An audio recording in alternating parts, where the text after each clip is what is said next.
Okay.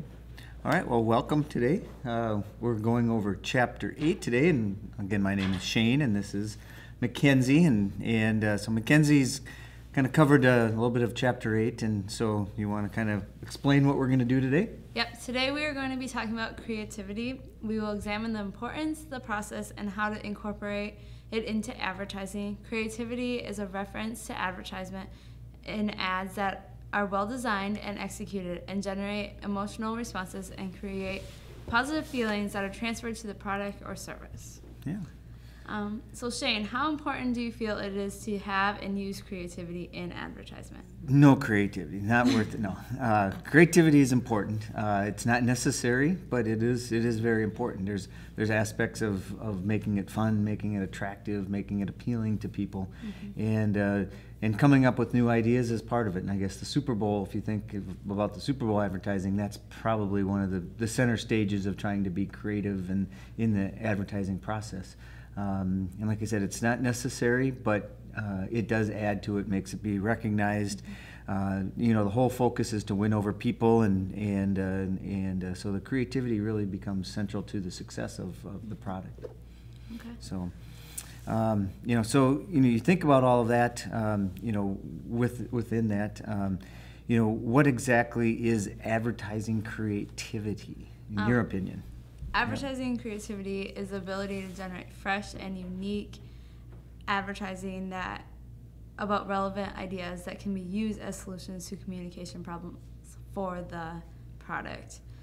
When you're generating advertisement, one wants to be creative and unique so that their product can stand out against their competitors, and consumers will remember that product for that. And there's actually two central determinants of creativity. The first one is divergence, and that is the extent to which an ad contains elements in the novel, different, or unusual. And there are 5 factors that achieve divergence in advertising. The first one is originality, which is making your ads rare and surprising from others. Flexibility, which they contain different ideas or switch from one perspective to another. And the third is elaboration, which that means that ad contains unexpected details to finish and extend basic ideas. The fourth is synthesis, which that combines, connects, and binds normal, unrelated objects or ideas. And then the fifth is artistic value, which is making it attractive and verbal impressions. So, will you talk about relevance? Relevance, yes, that's the second part to that, and basically what relevance is, it's the degree, which the various elements, are useful, they're meaningful, and how are they valuable to the consumer.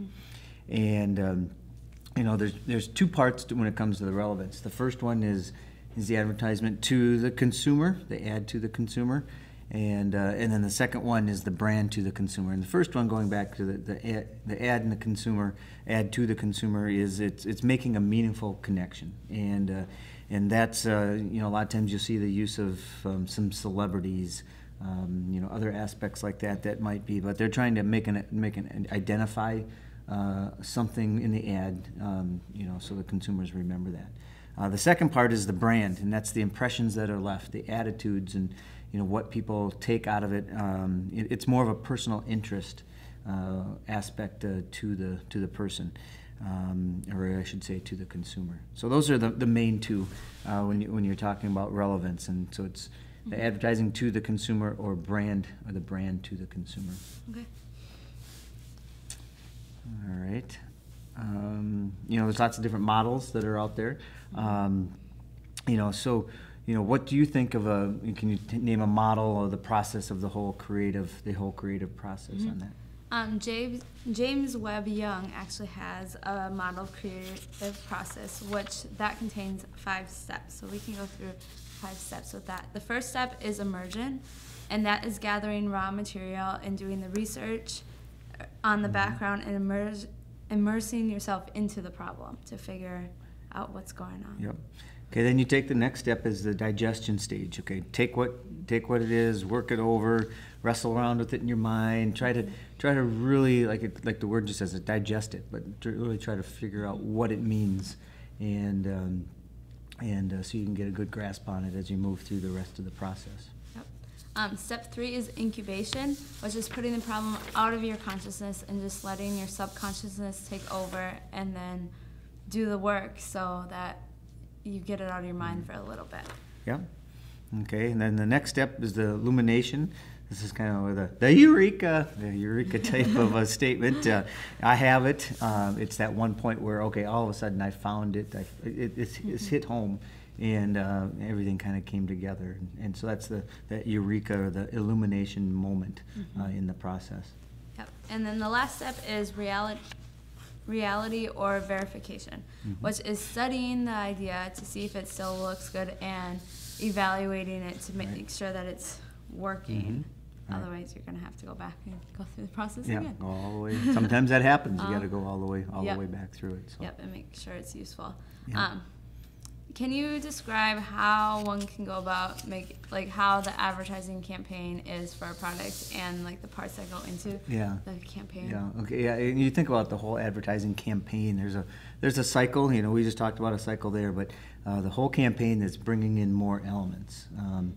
It's integrated. There's things that are interrelated, and that's all the integrated, the marketing, communications aspects that are important, and you got to make sure it's coordinated. And there's three main areas that you want to think about when you're dealing with a campaign. And the first thing is you got to have a central idea, okay, and finding out what that is, that theme, so you can carry it throughout that process. You're using different medias. That's the second part. You want to make sure you're using the web or the newspaper, TV, all different types of aspects, bus wraps, whatever it might be. But you've got to, something that's carried through multiple medium channels that are out there. And then the last part of that is it's over a period of time. Some campaigns might be short. Some of them are long. Some of them have gone on for decades. That they continue over and over, but they kind of still stay with that. But most of the time, a specific ad campaign is shorter. They have a kind of a set specific time. We want to run this. For the next 6 months, we're going to run this campaign, or this is the year that we're going to do this.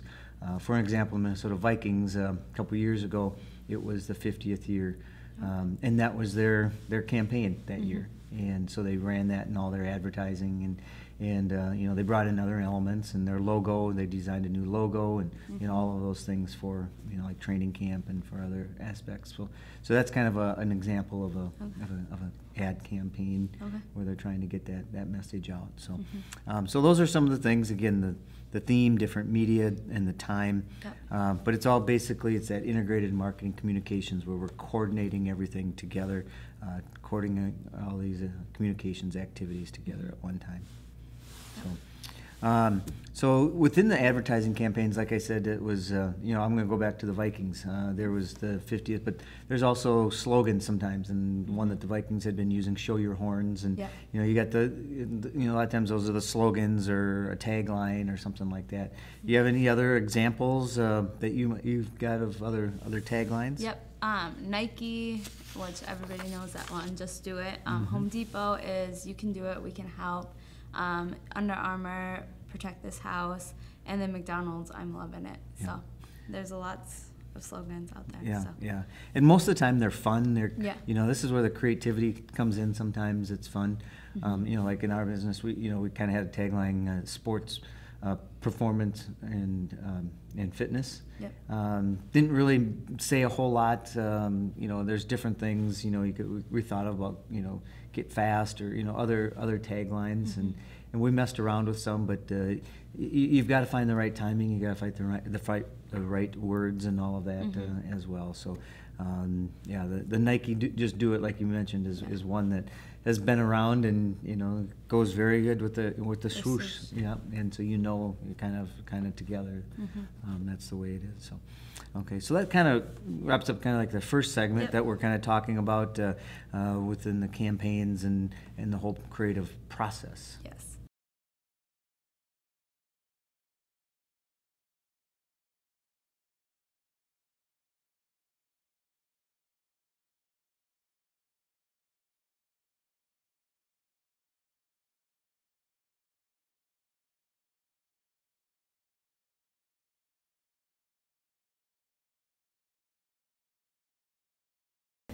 Okay, well, welcome back to our next segment. We're still in the creativity process, creativity chapter of chapter 8 of the book. So this is our second section. So what are we going to talk about in this section here? During this section, we are going to discuss the major selling idea, which is the basis for the central theme or message in an advertising campaign. But first, we are going to talk about the model of marketing information flow. So Shane, can you tell us or briefly describe the 5 major communication interfaces and the decision points in the model of marketing information flow, which we can see in the model or figure 8.4, and then discuss how the breakdowns in communication can occur with interface and how this might negatively affect this. Yeah, the marketing information flow, there's lots of aspects that you need to be aware of, both from the client and from the agency as well. And so you look at it, probably the number one issue is always between the client and the agency. There's always going to be some communication, there. And then within that, there's other aspects. For example, the second one would be just the client. In this point, when we're talking about is the gatekeeper of getting the message out, might not know what is out there in the market, comparing things to other companies.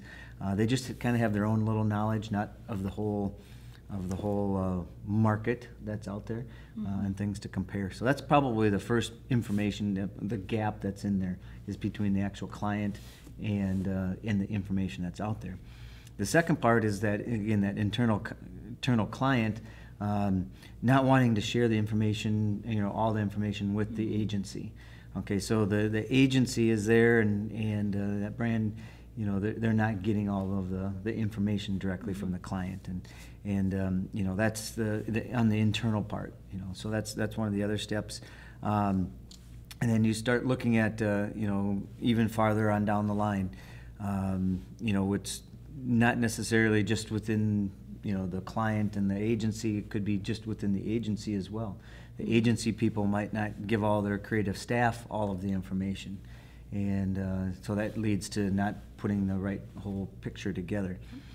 So even internally, you can have, it depends on the size of the client. If you have a bigger client and they have multiple in-house functions, they might have internal communication problems there. Same with the ad agency. They might have internal communication process breakdown. And then, the biggest thing is just making sure we get all the information out. The more informed the people that are designing the product or the commercials and stuff like that, more informed they are, the better. They're going to have an understanding and hit that right targeted market. So eventually the art is created, there's been some studies out there that show most ad agencies don't have the right information, and in the true sense, if you could get all these agencies to get the information, there might be some better ads out there. But that is the biggest problem of the marketing information flow. So that's part of all of that, and so we kind of look at that. There's different options that are out there, and that's what I'm going to ask you now. So what options are available for advertisers that are looking to develop or selling a major idea? Where do they go next? Where do they, once they have that idea? There's actually 4 approaches that somebody can take and that are most commonly used. The first is the unique selling proposition, and then it's creating a brand image, and then finding the inherent drama, and then positioning their product. And then can you explain the first one, the unique selling proposition? Yep, unique selling proposition. That's in the ad, it's USP. You'll see that a lot in there.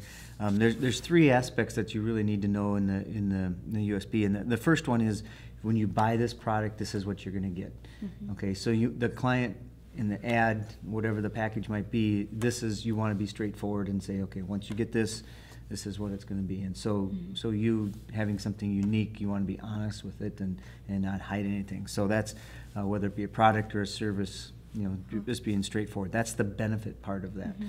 The unique aspect, it needs to be unique to your service, your product. Your competitors don't have it. You want to be something that they don't. And then the third part of that is the potential potent to move the masses. Okay, to sell a number of items, and that's, there must be promise there to show that, yeah, we are going to do this. It's not just a little fly-by-night type of a thing. And so those are the benefits, the unique aspects. Those are the elements that are within that. And we have a slide here. Colgate had an example of that, and something that's unique. Well, toothpaste isn't unique, but in this case, it's talking about fighting germs for up to 12 hours. Okay, so now there's something in Colgate. They're unique, other than your other toothpaste that are out there. Some have fresh breathers, all these other things. But here at Colgate, in the health of your body, and so they're really, that was something that was unique, and so they were putting that, and so you buy Colgate, you buy this product, you're going to get 12 hours of germ protection, fighting germs in that. And so, and then the third part of that is the potential. Colgate's a national, worldwide type of a brand. They can reach the masses with that, and so that's why it's all unique to them. Okay. And so, so that's just an example of that, and on there. So, you want to talk a little bit about creating a brand image? Yeah. Okay. When creating a brand image, a company needs to develop a strong, memorable identity that the customer can recognize for the brand through the image advertising. This is a way to create a unique attribute and stand apart from their competitors. And the key to success is developing the image that will appeal to the product users. An example of this would be BB, a fashion clothing line. It uses the psychosocial attributes, associations and feelings such as style, glamour, and sophisticated. And these image characteristics are a way of building an emotional connection with young women who are interested in style and fashion. So they make their advertising so it makes those young women feel that, hey, I want to do that, or I want to look like that. So will you explain the inherent drama and then maybe give an example? Okay, the whole inherent drama part of that is, is what is that underlying message? What is that one main message that makes people want to purchase it? And good ads and ad campaigns, and there's that message within there that people are going to attach themselves to and really want to make it. A lot of times it's hard to find. You might not jump out at you, but again, it's that sometimes subliminal, sometimes it's just your subconscious picks it up more than what your eyes might. There's an example of a Hallmark ad. We can put this Hallmark ad up on the screen here real quick. But again, here's this inherent drama of the message, and it's warm, emotional.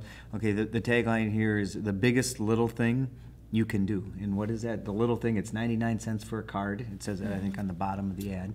And but it's it's that gratitude, the appreciation.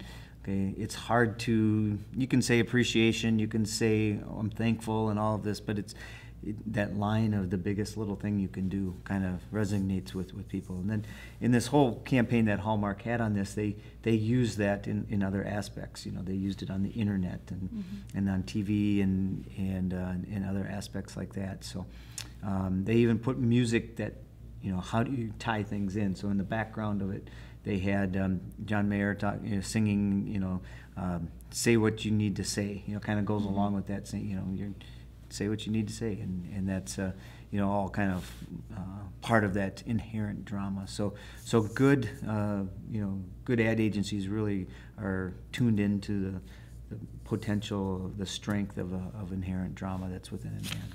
Okay, and then the last concept that you can use is positioning, and positioning is the ability to establish or position your product or service in a particular place in the consumer's mind. So you put it in their mind so they think of your product when they need that service or it's a need or want for them.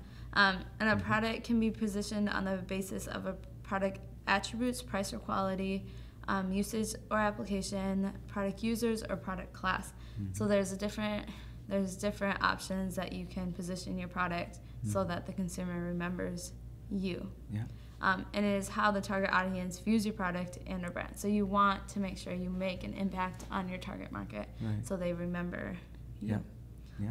So. Yeah. Just, kind of wrapping all of this up, there's the uniqueness and the inherent drama, but creativity, people always reaching for creativity, but you don't want to go overboard at times and be too, thinking you're creative where you lose your audience and they don't quite understand it.